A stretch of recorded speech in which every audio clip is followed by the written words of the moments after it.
Eu pago minhas contas, eu pago meus impostos, eu quero os meus direitos.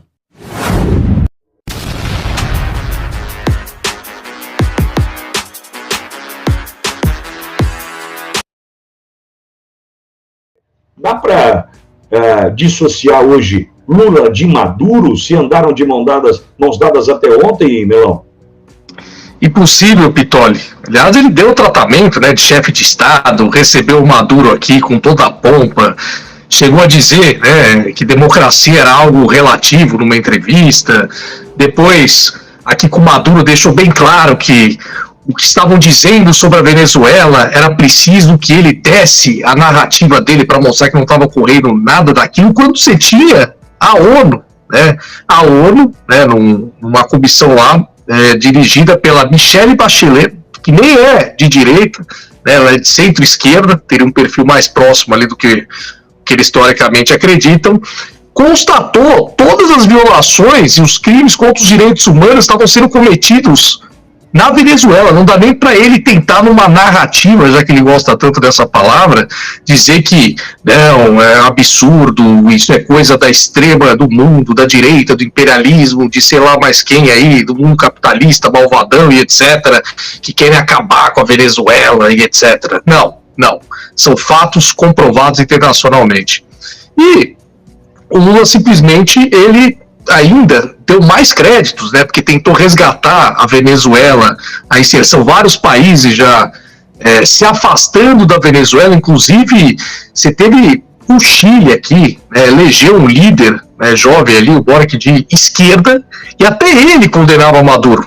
Até ele, sendo de esquerda, não conseguia mais defender Maduro, e o Lula continuava sendo o grande fiador do Maduro. E aí, a última vergonha de todas, que a gente já tinha dito várias vezes que ele ia passar, até pelaquela fala debochada, Pitoli, que você adora lá do Maduro, gosta de repetir lá do muito mal, lembra? O repórter? Sim. Ali já tava um anúncio claro que ele ia passar vergonha, quando ele tentou se colocar internacionalmente como um fiador da democracia venezuelana, quando na verdade você via, né, o Maduro como todo autocrata. Hoje em dia não tem mais aquelas ditaduras, somente mais aqui para o Ocidente, países que ainda vendem muito para o mundo e tal, as ditaduras elas são um pouco mais disfarçadas, eles têm que fingir que é uma democracia, o famoso, finge que tem uma eleição aí, só para a gente poder te defender e não passar vergonha, sabe, aquela coisa, eles sabem muito bem o que está acontecendo.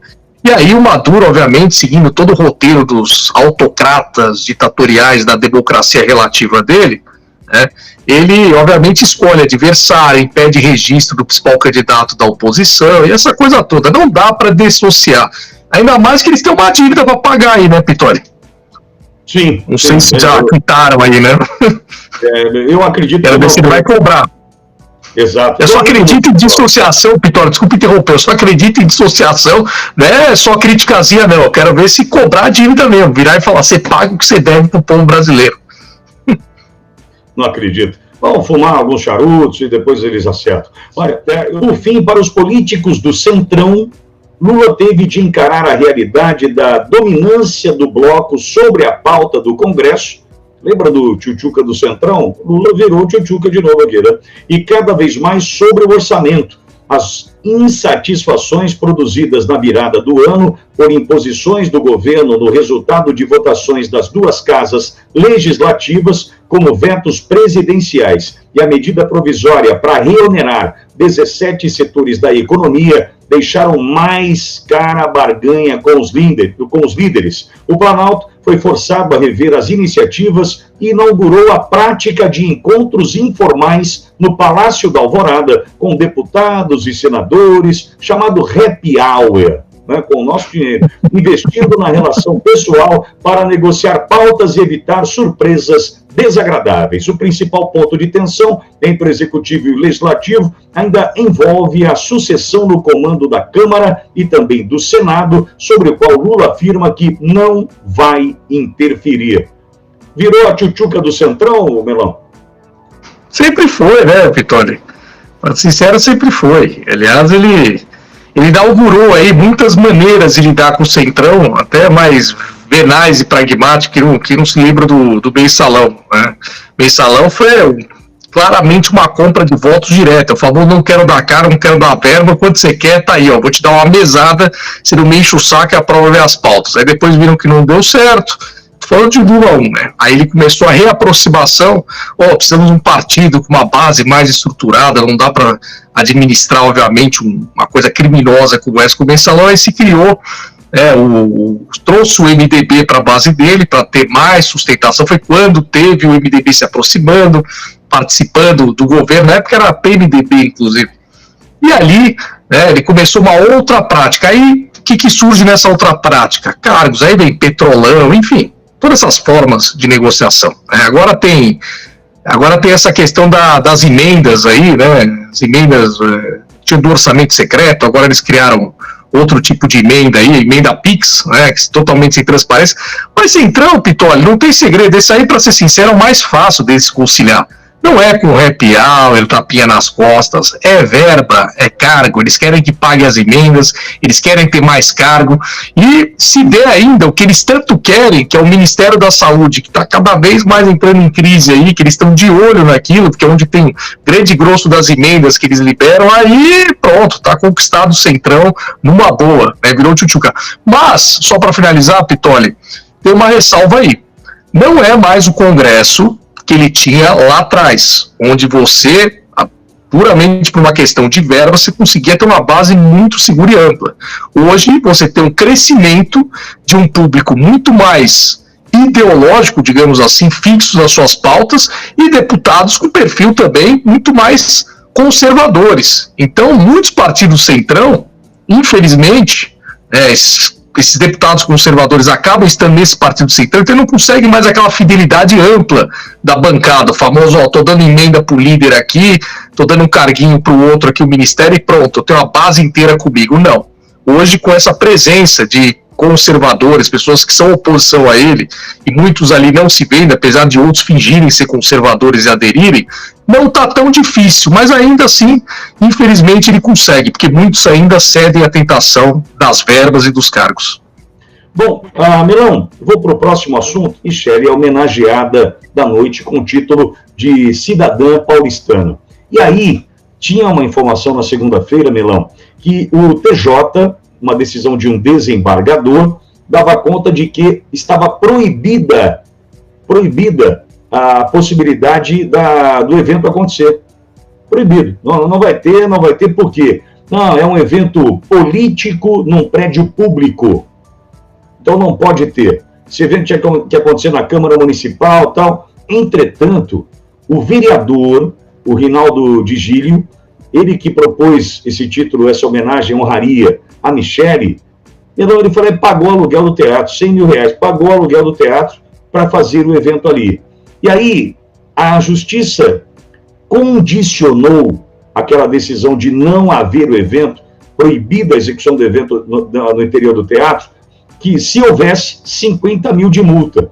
Minha dúvida era, com Bolsonaro ali, Michele Bolsonaro, Ricardo Nunes, né, com o descumprir da ordem da Justiça, será que pararia na multa? E a notícia chegou, Melão, e eu vou te contar agora.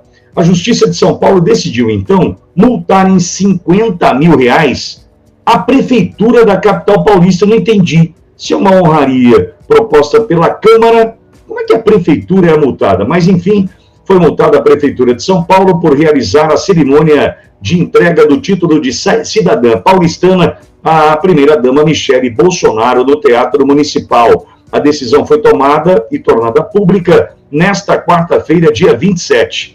Alegando desvio de finalidade, o Tribunal de Justiça de São Paulo, TJSP, havia proibido o uso do local para a cerimônia. Desta forma, o Judiciário atendeu ao pedido feito pela deputada federal Érica Hilton do PSOL, de São Paulo. Em sua decisão, o juiz Martim Vargas, da 10ª Câmara de Direito Público do TJ de São Paulo, entendeu que a cerimônia geraria custos de mais de 100 mil reais aos cofres públicos. De acordo com o magistrado, a realização do evento no espaço cultural tinha indícios contundentes de violação ao interesse público. Apesar da decisão judicial, a cerimônia foi realizada na última segunda-feira. Durante o evento, O vereador Rinaldi de Gílio, do União Brasil de São Paulo, autor e financiador do evento, em homenagem a Michele Bolsonaro, disse que não estaria violando a Justiça de São Paulo, já que teria alugado o Teatro Municipal de forma particular. Para isso, o parlamentar desembolsou, então, R$100 mil para a locação daquele espaço. A honraria dedicada a Michele Bolsonaro também contou com a presença do evento do prefeito de São Paulo, Ricardo Nunes, e do ex-presidente Jair Bolsonaro. A solenidade também contou com a presença de outras autoridades, caso, por exemplo, do senador e presidente nacional do PP, Ciro Nogueira. Melão, essas movimentações da esquerda, né, por exemplo, a retenção do passaporte, a detenção do jornalista Sérgio Tavares no aeroporto de Guarulhos, naquela manhã do dia 25 de fevereiro. Enfim, não vou me lembrar de todas agora, mas o que eu tenho percebido, Melão, é um tiro no pé depois do outro. Por exemplo, a participação daquele representante da Polícia Federal, delegado ali na Comissão de Segurança Pública do Senado, foi apertado pelos senadores, também não respondeu nada, né? Numa outra ação que, vamos subestimar essa audiência pública e vamos mandar um representante lá, tomou um pau lá, enfim, e tantas outras coisas, não vou me lembrar de todas agora, eu sei que sua memória é boa e deve me ajudar nisso, mas a esquerda vem dando um tiro no pé em cima do outro. Por quê? A Erika Hilton pediu para que não houvesse o evento no Teatro Municipal. Ele aconteceu, lotou, foi prestigiado, um sucesso de crítico e público, enfim. E aí? Essa esquerda não vai parar de dar tiro no pé, não, Melão?